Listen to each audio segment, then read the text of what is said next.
Tiny Podcast is a Better Manchester initiative. Visit www.bettermanchester.com/subscribe to learn more. When you subscribe to Better Manchester, you'll have full access to captivating featured stories, uplifting ideas, and helpful community updates.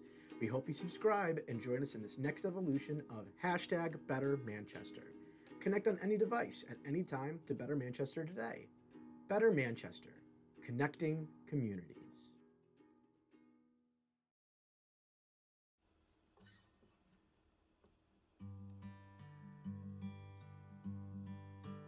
Those who have no record of what their forebears have accomplished lose the inspiration which comes from the teaching of biography and history. Carter G. Woodson. Woodson, an American historian, regarded as the father of Black history, is well known for his passion for the education of Black culture. The accurate education and celebration of all historical events is crucial to human growth and success. This allows us to both learn from past mistakes and grow further within victories. But, as Woodson says, the mere imparting of information is not education. Above all things, the effort must result in making a man think and do for himself. So, with the idea in mind of learning history to do better for ourselves, today we speak with Susan Barlow, Manchester's own town historian. A person whose love for history can be shown in her work and dedication. I'm your host, Ryan Ward, and welcome to the Tiny Podcast.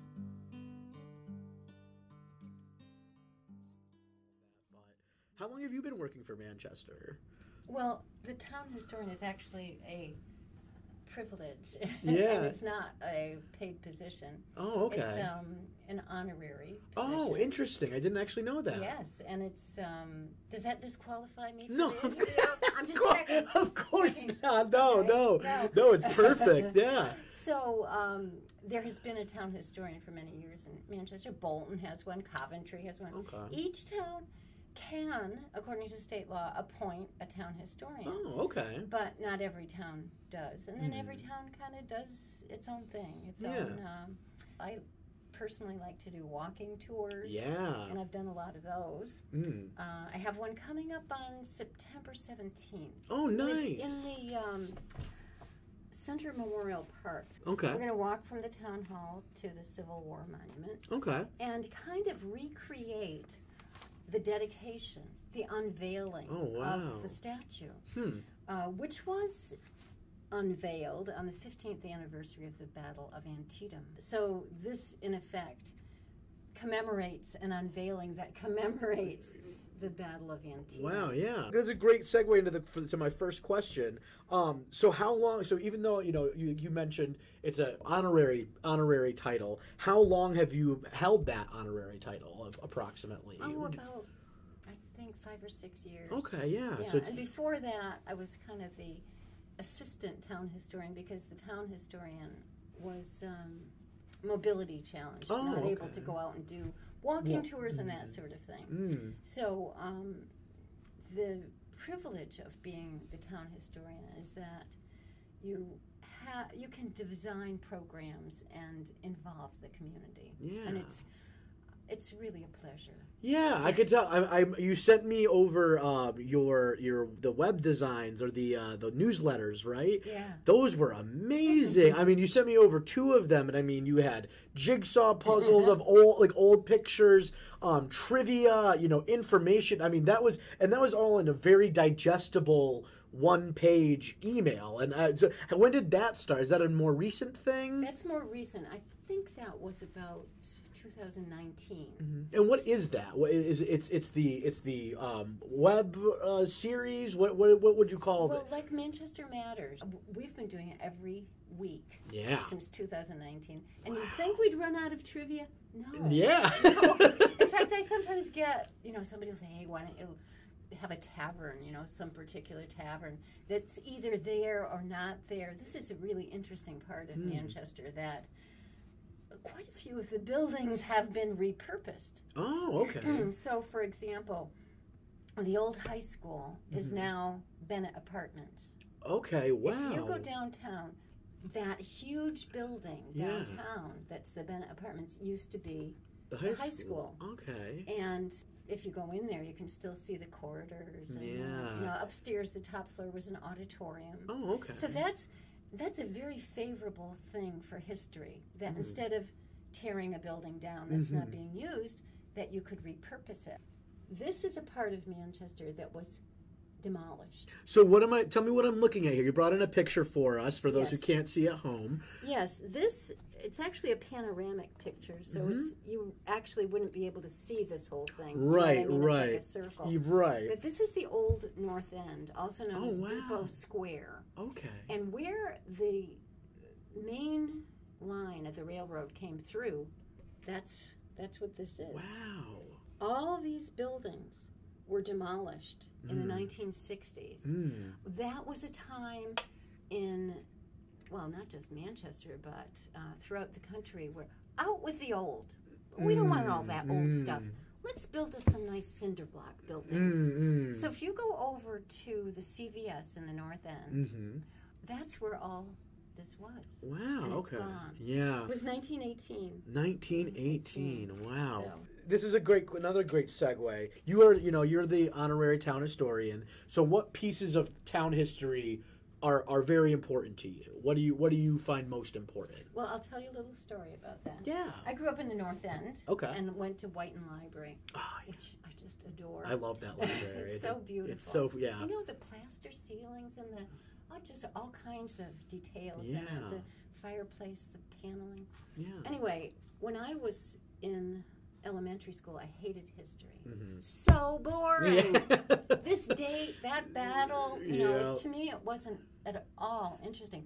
Anyway, I was in Whiten Library one day, and there, towards the back, when you go into the back room, was a portrait of Dr. Francis Whiten. And I said, who is this? Because I'd been saying Whiten Library all my life. More like Whiten, like not Whiten, Whiten. And I asked the librarian about it, and the librarian said, "Oh, are you interested in history?" I thought, is this history? You mean Dr. Francis Whiten and his story, how he supported the library, how he lived in the North End, and he and his wife were very interested in education and providing free books for people. Oh, wow. That here was a person who personally made a difference in Manchester by creating a fund. Actually, the fund that he gave, they didn't have children, and they used all their money as a legacy to build Whiten Library with an endowment, which at the time, if you use an inflation index, would probably be in the millions of dollars to sustain this library. So I'm looking at this picture, and there's another picture of him at his house, which was quite nearby. It's demolished now, with roses, and he and his wife grew roses in their yard. This is Dr. Whiten. So all of a sudden, I'm realizing, well, maybe I do like history. Yeah. Because it's about people. And it's not just memorizing dates. So in answer to your question, people. I think the people part of history is the most interesting. Yeah. How they lived, what they endured, how they coped during the Great Depression. That's a period that is just, it was a devastating time in our country that people starved to death. And yet, somehow, we dragged ourselves out of it. And then there was World War II. How did that affect people? Women went to work in factories as Rosie the Riveter. And and then what happened at the end of the war? Well, kind of a recession. And women were kicked out of Pratt & Whitney. So that was, all these changes, looking back, are instructive for the future. Like COVID's a good example. How are we going to cope with this? How do we move on from that? How do we, we don't shake hands anymore. I'm okay with that. But it's like there are shifts in how we relate to each other. Yeah, that is a really good point. I mean, I think, you're speaking on COVID and, current times and stuff, but this is a very significant point in history, you know, a global pandemic, you know. So I think also people, I think that's a beautiful, you know, aspect of history. Documentaries, whatever your medium is, newsletters, you know, web newsletters, whatever your medium is. I think the people are usually have the most interesting stories and have the most profound effects on the changing of history. Speaking of media, we do have a TV show. You the do? The Historical Society is a TV show. Is that local access? Yes, over at Cox Cable, which was closed for 2.5 years. So they're mostly reruns. They are all reruns, but the one running this month is about Woodland Gardens. And Leon Zapadka is the person that I'm interviewing, and he's talking about how Woodland Gardens got started like 80 years ago. We interviewed Royal Ice Cream. Royal Ice Cream was started in 1926. Wow. And so those are mostly people. Some of them are events. You know, we do some that are of events. Course, yeah. And then I had some books that I wrote, booklets. Vet Haven. This was a little development of houses for returning veterans after World War II. Oh, that's I'm sorry amazing. that the podcast people can't see this. That's quite all right. If you look in the background, you'll see these little houses. This is one I wrote. This woman, she's passed away now. Helena Kopman. She was a Holocaust survivor. She and her husband, and they owned the Parkade Bakery, which was so popular. Like on a Sunday, there'd be a line out the door. She was just very inspiring. She was 16 years old. In the Warsaw Ghetto. Wow.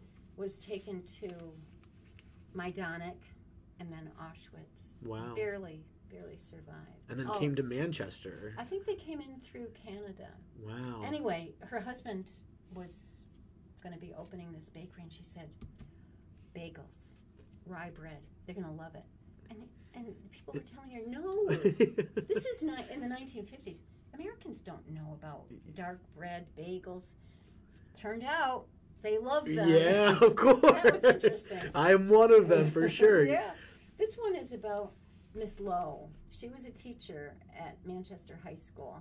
She was my French teacher, actually. Oh, wow. And my husband's French teacher and taught hundreds, if not thousands, of children over the years, and did more than teaching the language of French, how to say bonjour and that sort of thing. It was about the culture of France as well. A very inspiring woman. She grew up in France during World War I when Paris was being bombed. Wow. And lost her mother during World War I. So that's the story of her life. Wow. Yeah. And this one is just this guy, Edward Lincoln Bidwell. He was no big town official. He might have served on a committee or two. He wasn't a big businessman, but he wrote his memoirs back in the 1920s about growing up in the 1870s. Wow. So what a treasure this turned out to be. They were published in the Manchester Herald, and he just talked about, just when I say people, going to school. Yeah, his friends maybe. Yeah. There was no running water, so the boys would take a pail over to the brook and get water, and then you had your dipper, like a ladle, and everybody had. Can you imagine? If people have water fountains, water fountain's not working. It's like they went over to a brook. Come on. That's so interesting, though. I really appreciate you bringing in those books. Now, did you write most of them or collect the data? This one, these were, somebody actually retyped the Manchester Herald columns. Okay. And then I created the booklet in... It's very good. It's very organized, and it just looks great. You could take any one person in this town. Take Joe Camposio, the former town clerk, and sit him down, and you would find out so much. Yeah. It's almost too much, you might say. Yeah. So with the perspectives of history being broadened, because we're having these conversations, we're talking to people, we're learning more about our own history, and sometimes things that aren't always shared or weren't always shared right away. Is there any history in Manchester that we're rediscovering, or things that we maybe were under the impression that it was one way and now it's another way, or even where it kind of things came from? Is that... That's an excellent question. And it goes into science now, DNA, carbon dating, etc. When I was going to school, they didn't have that, and we made an assumption that indigenous people were here maybe 2,000 or 3,000 years before the Europeans came on their ships.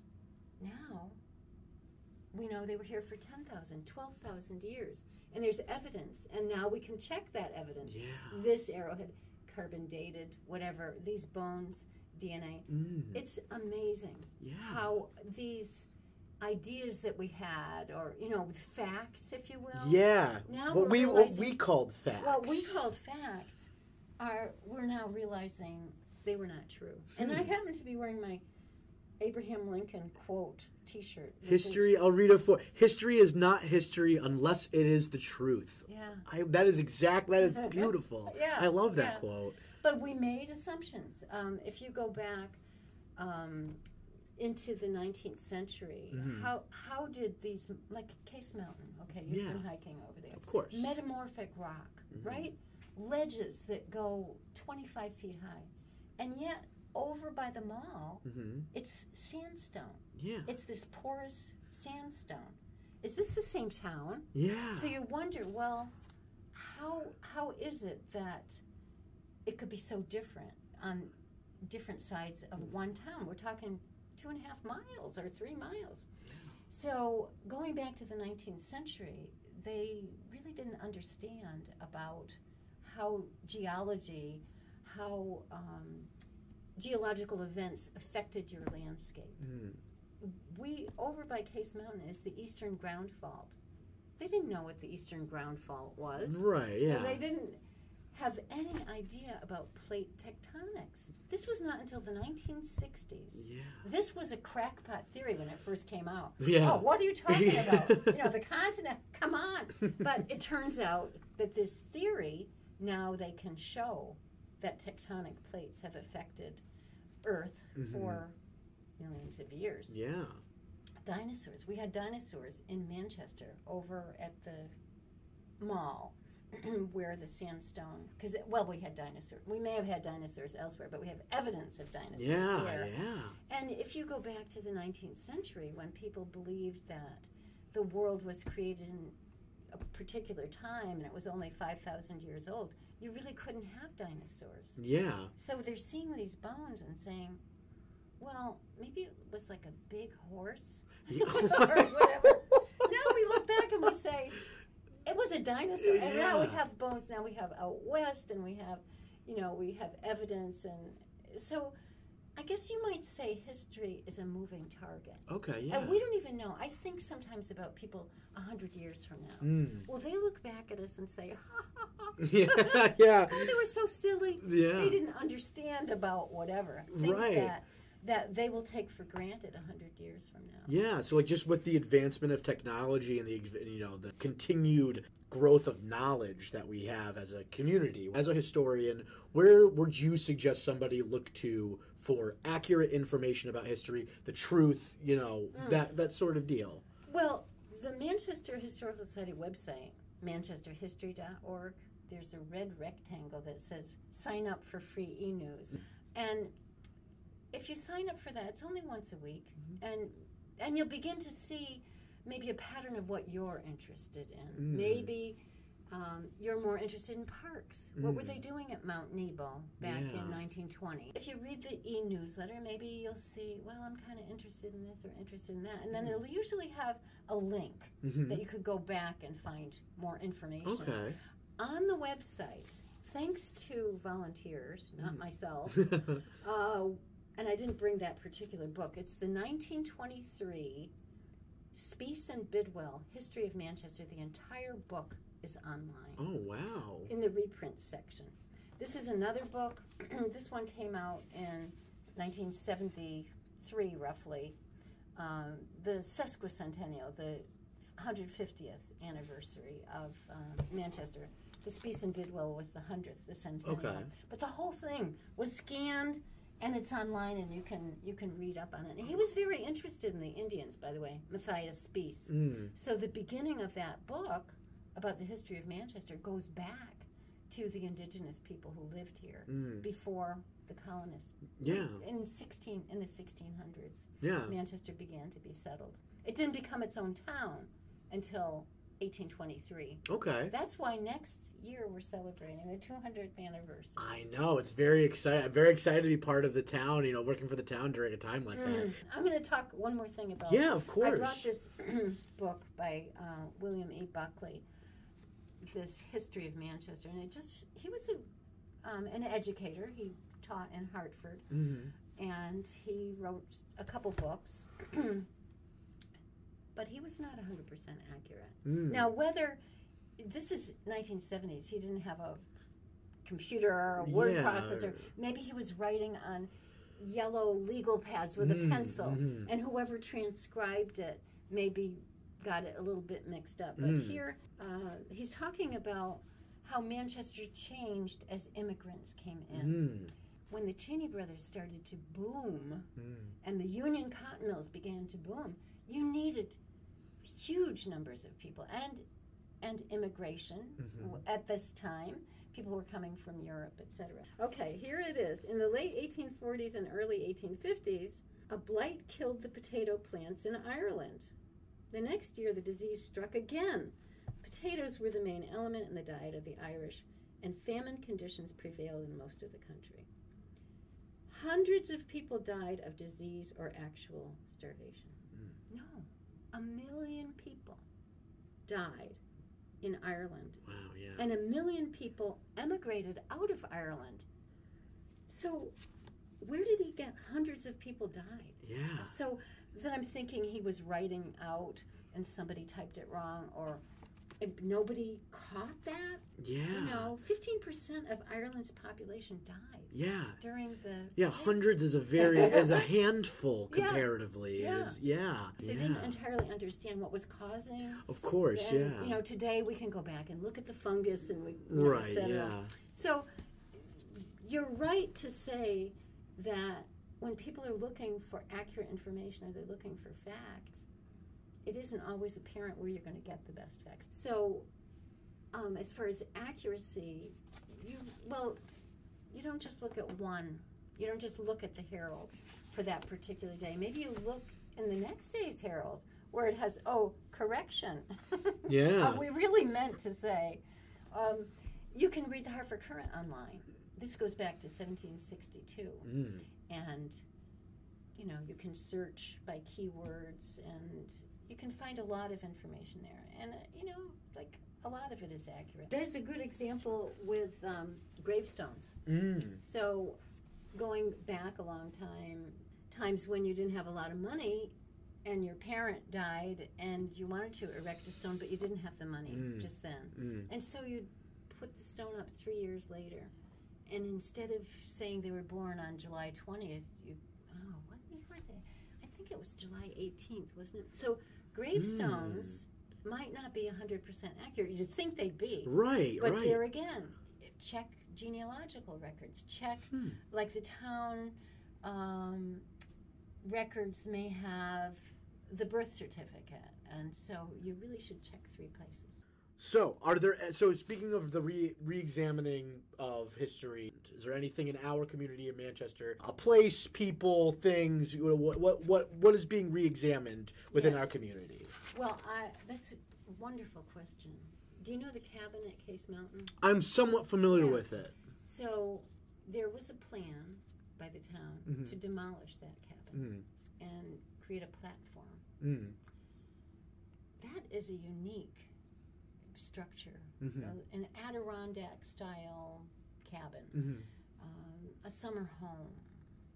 Tells the story of industrialists like the Case brothers, even the Cheney brothers as well, even Hilliard Mills. That these industrialists were not like the ones in, say, Lowell, Massachusetts, where the mill owners did not live anywhere near their employees. They didn't even live in the same town. Because that's how bad labor relations were, how they treated their help. Here in Manchester, the mill owners caring for their community, caring for their employees. So the Case brothers opened those carriage paths to the public. Anybody could go out there. There's a sense in Manchester, as in other communities, of industrialists helping the community. So I view that cabin as something that really should be saved because it tells the story of rustication, you might say, or enjoying the outdoor. It's really a part of Manchester. So I hope that answered your question. No, it did. Yeah, absolutely. I appreciate that. It's a good perspective to gain. I appreciate it. Yeah, it's not something that I was particularly familiar with, but I'm glad that I got that insight. So I appreciate that. Is there anything else though that you'd like to talk about, or anything that you'd want to share with either the community, whether it be like resources that like if you want to share again the website? So I'll go over that again on manchesterhistory.org, which is our website. Right on the homepage. Sign up for free e-news, and all you have to do is put your name in and your email address. You don't have to be a member of the Historical Society. In fact, we have about, I think, 880 subscribers. So that's a source. Could just Google Today in Connecticut History, and that would come up. Of course, a lot of people find their email now a little overwhelming. I know, yeah. But I'll say for the Manchester History e-newsletter, it's only once a week. Yeah. And nobody checks up on you if you didn't do the puzzle each week. So that's perfect. So thank you again, though. I really appreciate you being on here. And I think that's going to wrap it up for us today. The Tiny Podcast is a production of Better Manchester, an initiative of the Town of Manchester in collaboration with the Department of Leisure, Family, and Recreation. For more information on the Tiny Podcast, visit manchesterct.gov. Thanks for listening, and until next time, this is Ryan Ward signing off.